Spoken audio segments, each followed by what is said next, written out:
welcome to Scufflin Scene Spotlight! Oh, we're going to have a great night for you. And some great people. Yes.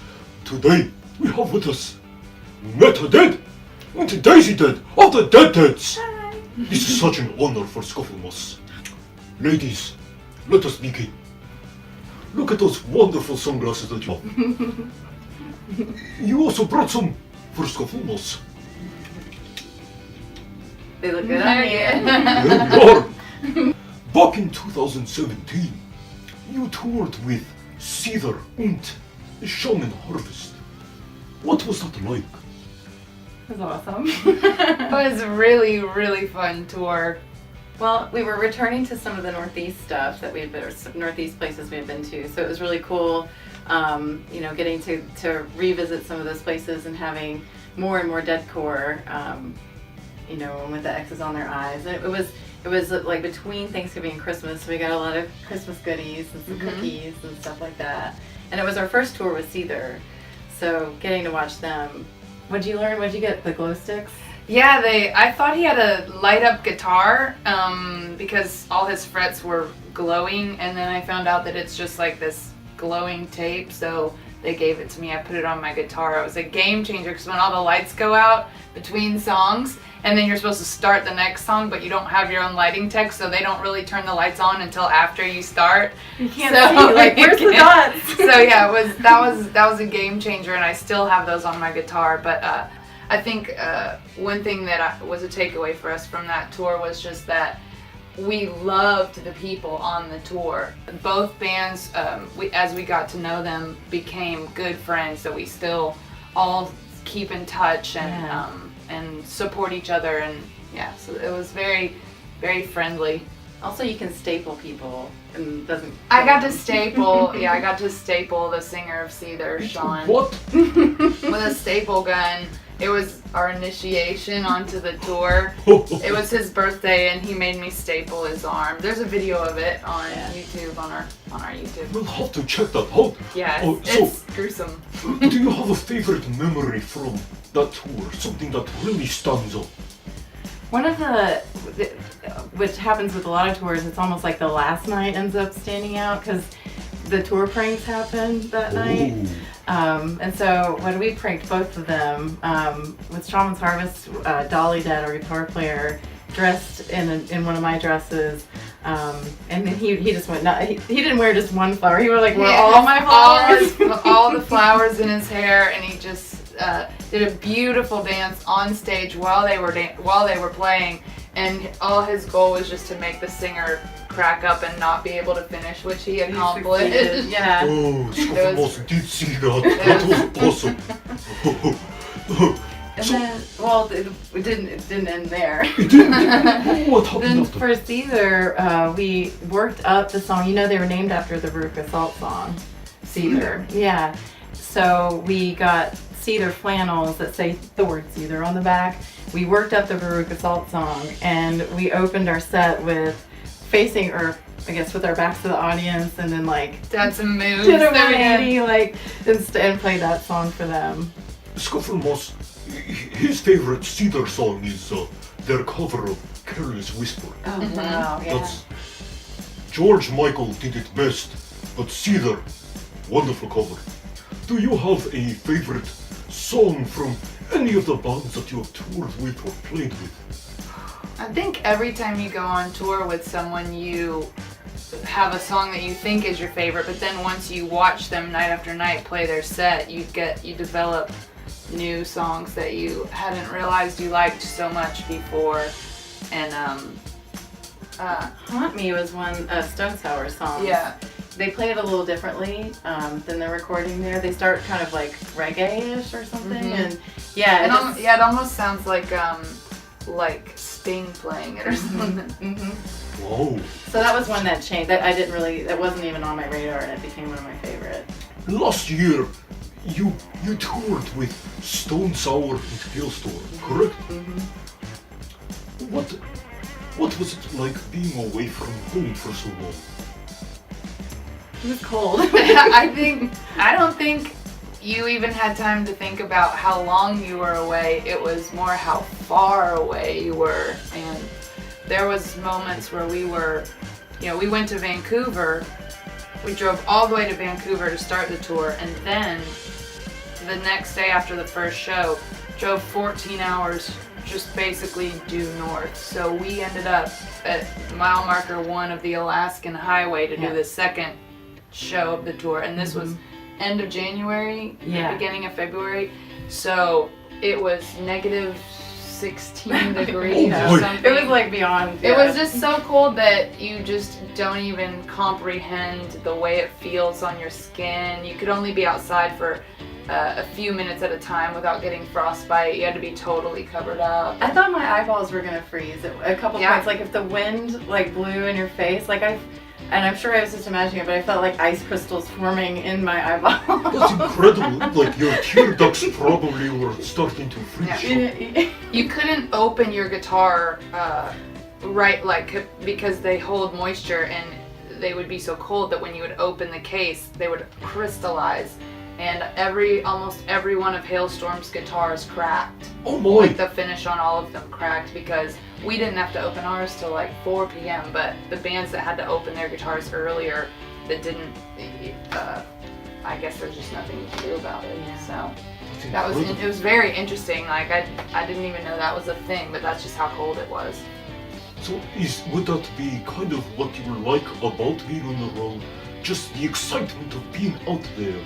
But then coming home is usually the best thing. Yeah. Oh, it is always the best thing. Scufflemoss has been away from home for a long time. Oh, yeah. So,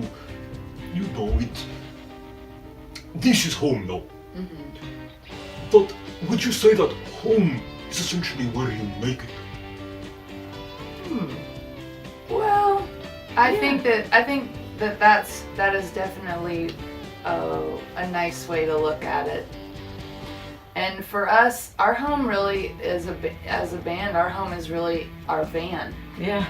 And when we all get loaded back up into the van, it kind of feels like coming home. It does, yeah. Like we all get in there and we're like, here we are. We're back at home in our van, and we're about to do this life, this totally different life than our other life. Home is where your pillow is. Yeah. Oh, that is a good one. Yeah. Home is where you keep your pillow. Oh, so, this past year, back in 2018, you released a new album. It was called Sketches und Animations, yes? Yes. What were some of the difficulties that you experienced while making that album? Time. Yeah. We had about 2 weeks between that Cedar tour and the Stone Sour Hellstorm tour, or 2.5 weeks, something like that. And we'd already written the songs, but then had to get into 2 studios or 3 studios. Two, yeah. 2 studios to record a full album. We wrote it in 4 or 5 sessions of writing in about 10 days, and then we recorded it in 3 sessions in 2 different studios. So it was the fastest record we did. I mean, we made Rainbow in 3 days live to tape, and then they took a day to mix it. So similar, but with this, the difference was Rainbow we had several months to write, and we wrote Sketches and Animation in a week or so. We performed I know we performed Ghosts on the road with Cedar, so that was still fresh, but some of it when we got back in the studio was like, what was that song we just wrote? Yeah. 6 weeks later. Now, when you write your musics, what is your favorite part about writing? I guess the process itself, just going from having nothing to within a couple hours, or I think our most recent one, 20 minutes, from having nothing to having a whole song just kind of out of nowhere. So I guess it's somehow, just the magic happening. It's always shocking. And sometimes you'll be working on something, and if it just feels like you're beating your head against the wall, it's just maybe not right. But sometimes when that moment happens and everyone comes together and I like to write lyrics as we're playing, so sometimes what everybody's playing and what we're playing, like words just start coming out of my face and I don't even know what the song is about, but then I hear something I said and I'm like, oh, it could be about, how could I make it about that? Like, how could I keep that lyric? And so certain songs like Murder Ballad, I think by the time we left, we wrote Murder Ballad in about maybe an hour and a half, 2 hours. And then by the time I had driven home, all the lyrics were done. Just listening to the recording of it. So yeah, it's like she said, that moment when it's like, there it is. It wasn't there, now it's there. It's like a eureka, I found it! Yep. At the moment. Yeah, it's super fun. So, this past October, I believe it was October 27th, correct? You had a Halloween show with your friends in the Deadcore. That's right. Yeah. And you recorded that session. What did you enjoy most about making the Dead Shall Dance album? It turned out being so much better than we thought it was gonna be. That was one of the craziest things, was just like when we Matt Mahaffey mixed it, so we knew it was gonna sound good, but when it got done being mixed at like midnight on a work day and we were both exhausted, but it was ready to be heard, and I was like, I called her and I said, I'm about to listen to it, come listen. And we had some wine and we just were sitting there like, oh my gosh, it sounds so good. I was thinking he must have just gone back over and played on it. No,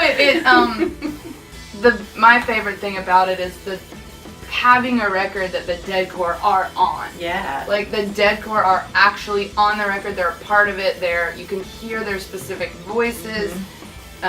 It's, to me, my favorite thing we've ever done, because it's not about us, it's about the family, like everybody. Yes. And the Deadcore, they really support you. Here in Nashville, you have such a big following of Deadcore. They show up at the shows with X's on their eyes. Right.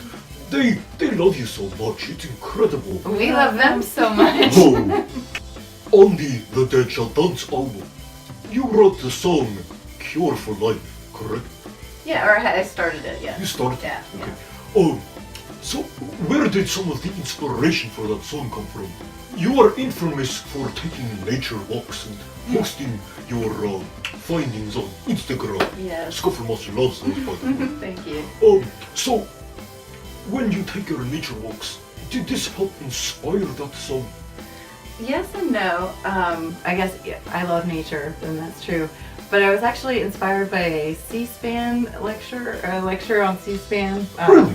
Yeah, there's, I don't know how I landed on it, but they were talking about the nuclear testing that was taking place back in the 40s, and just kind of reframing everything. Like they did the testing out in the desert because they picked a place that was barren, but deserts aren't barren. There's cactuses, there's foxes, there's all kinds of stuff, and they were, the scientists were actually, inviting their wives out to see the show, and there's also just kind of the idea that especially after we had done the bombs, we continued testing. Like, we did some testing before, but then afterwards we've done thousands of tests and others around the world, but we've just been bombing the hell out of our desert for decades at this point. And so it's sort of like punching yourself in the face just to show how strong you are. Yes. So just kind of reframing that whole thing in that lecture made me write it out. Yeah. Oh. Yeah. It has to take a toll on the ecosystem of the planet. Absolutely. Over time, it might actually show up in places where originally it was not there. Yeah, like baby teeth. There's a line in the song that says, baby teeth have secrets kept to find. Yeah, so back in the 50s in St. Louis, they'd had this whole thing of like, instead of giving your baby teeth to the the tooth fairy, to instead give it to science. And so they had all these kids send their baby teeth into this lab to test for, I think it was strontium 50 or something like that, and they had high levels of it, and then they just stopped doing the test, and so now it's like, oh, there was all kinds of strontium in the biome or whatever, and now there's not, and it's the only reason there's not is because there's no data anymore. Perhaps we need to start testing again. So, Meta, you have a style all your own. You do! Thank do. you. You know, Scufflemoss also follows you on Instagram Yeah. as well. Sees how many different hairstyles and hair colors you go through. Yeah. And you have that wonderful Lisa Frank guitar. Mm-hmm. So, where do you draw inspiration for your own personal style? I think it's the first most important thing I would say is I do not take it very seriously, and I think everyone has the ability to alter their mood with, you know, different things. And for me, a lot of times I just choose fashion to brighten my own personal mood. If I wake up and I feel like it's gonna be a rough day or a down day, then I'll just pile on extra things that make me smile, I guess. So I like to sew things. I like to support bands. So I think that bands that I like influence what I wear, because I wear a lot of band stuff like you. Yes.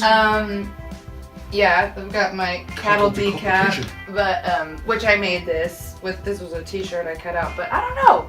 Thank you for asking. I think I just the hair, I don't care about it. I like to wear wigs. I think it's fun to just play with people's perception of like what image is, and I just like to. She does the same thing with like her style. It's like, you know, it's a kind of rebellion against like everyone in black and everyone doing this, you know, tough thing. And here this woman comes out with a Daisy guitar and she just rips it, you know. And I guess mine's kind of a similar thing of I just want to, you know, you don't have to look a certain way to play a certain kind of music. Yeah. And we all like to just kind of poke at that, whether it's with a wig or with, I think I wore a head-to-toe gold lame jumpsuit for That was New amazing. Year's, but just whatever. I just Yeah. want to surprise people and myself. Where did the name The Dead Deads come from? Laziness. Really? Yeah, we were playing this. The very first show we ever played we were not the Dead Deads. We were just people playing a benefit show together, and it was a Halloween show, and we were gonna be the Dead Milkmaids and play Dead Milkmen songs. And then we were supposed to dress as zombies in the milkmaid outfits, but we just ran out of time to do zombie makeup. So then we were just milkmaids, and we were trying to think of a way to look dead, and she came up with that. So that's where the X's came from as well. And then after that show, we were just looking at pictures of it, and when we decided to be an actual band and write original music, we thought, well, I'd really like to keep putting the X's on because there was just a lot of things we liked about it. And so, well, we had to come up with a band name that was Did making something. sense. Like, why would they have X's on their eyes? Well, we have to be dead, so we just went overboard with it. Well, it really has worked out for you. You have the Yeah. decor, and they really support that. Is there anything that you'd like to say to the Deadcore? We love you. Yeah, yeah, well, we say it all the time. I mean, Thank you. we talk to them all the time, and on social media, in person, just thanking them for loving each other and Yeah. taking care of each other. And I think that's, you know, as a young a band that isn't making a lot of money, sometimes you have, and this is what I would like to say to them, you know, they have down days, we do too. And when you're doing art for art's sake or for love's sake, there's a lot of days where you don't feel good, you feel tired. And the way that they take care of each other when they're having those kind of days is what keeps us able to keep going when we're having those kind of days. Why are we doing this? Yeah.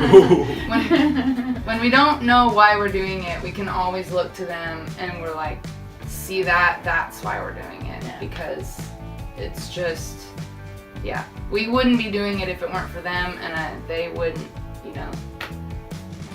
I feel like it's much more than about music. It's about family and taking care of people. Family thing. And it is important to take care of each other and show each other love. And Scufflemoss really love that about the Dead Deads. And you know who else really loves the Dead Deads? Who? Danklin. Danklin really does. See, Yeah. the Dead Dead patch. We both very much love him. Yeah, There. he's cute. Yeah. Also supporting. Yes. Mm-hmm. So, are you ready for a lightning round? Okay. Can he stay over here? Of course, he could stay there all the time. So sweet. So, you ready? Yeah. If you could go anywhere in the world, where would it be? Your house.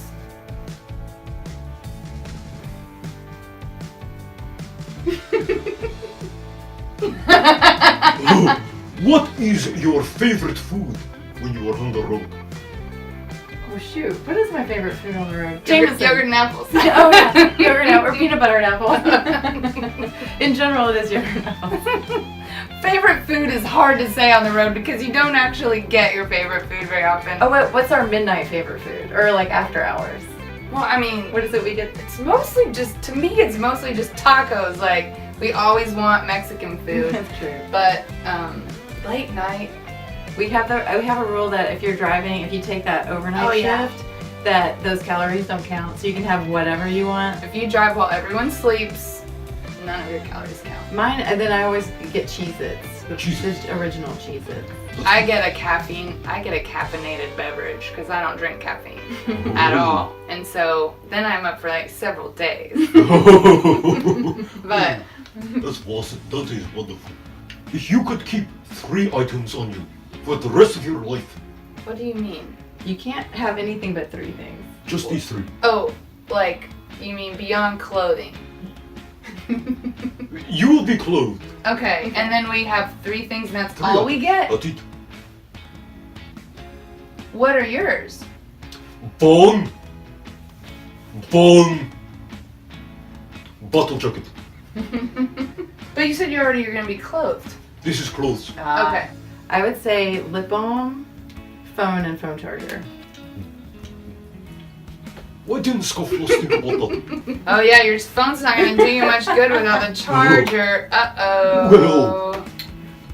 Oh wait, or maybe hair tie too. That was. I don't know. Want to- Phone and phone charger is one. all-time favorite movies. Mars Attacks. Not Crocodile Dundee, I can tell you that. I just rewatched that movie the other day, and it's horrible. And I couldn't believe it. Like, what a big hit it was. They back in the Live. day. Mars Attacks. Not Crocodile Dundee, I can tell you that. I just rewatched that movie the other day, and it's horrible. And I couldn't believe it. Like, what a big hit it was. They back in the Live. day. Yeah, sorry. But I don't know. I don't- Quentin Tarantino I movie. remember that being really sexist. It's so sad. There's so much wrong with it right now. If you were to go back and watch that movie, you would be appalled. I mean, when I was a kid, I thought it was pretty dope, but I can just, even picturing it now, I'm thinking about how sexist I think it probably is. Yeah, mostly remember, as a child, I just remember being so confused about a lot of things, like the bidet scene, you know that? And I found out that hotel doesn't even have a bidet. They had to like put one in there to Yeah. make that scene. Well, it's just on a soundstage. It's not even there. Okay. And so now when they have people get like reservations there, people ask for the one where they're like, "Where's the bidet?" Because they think they're gonna get that on a, Never on existed. a LA yeah, soundstage. yeah. So I don't know. So screw that movie. Yeah. So, Crocodile Dundee, it is out. Maybe watch it so you can see. Yeah, what check I'm it talking out. about, See but- if it's as It's bad. still in, brace but it is also out. All-time favorite album from your favorite band. It is a hard one. Mine is Apollo 18 by They Might Be Giants. Good. I mean, the easy one is Pinkerton. By Weezer. I'll just say that, yeah. Good one. For Scufflemoss, it had to be A Night at the Opera by Queen. Oh. yeah. It's a beautiful record. Yes. Yes, one of the first that Scufflemoss listened to.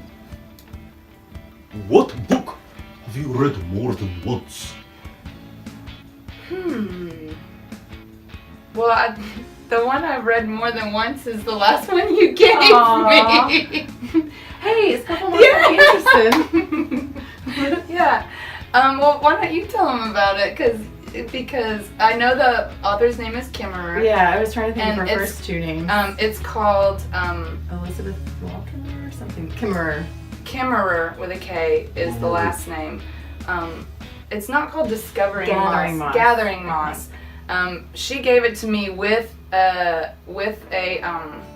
magnifying glass, so that you can, like, as you're realizing the amazingness of moss, you can actually look at moss. Yeah. And so when she gave me the book, I was like crying reading it. It's so good. It's so profound. Like, she's a Native American writer, and I think that thing's gotten, I don't know, a Pulitzer, but it's well awarded and stuff, and it's just several different episodes in which she's going around. She's a moss expert, and so she's going around the country and learning and teaching other people about this type of moss, that type of moss. But she gets these, major themes of, the meaning of life out of a lot of these things. Yeah, it's so cool. Amazing. You're learning things you never knew, but you're also, just as a writer, it's incredible. But as a just her writing, as just a soft-hearted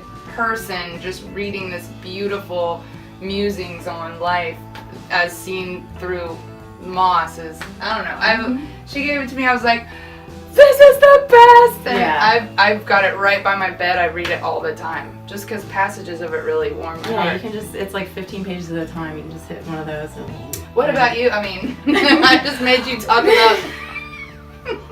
Yeah, sorry. Our favorite book is.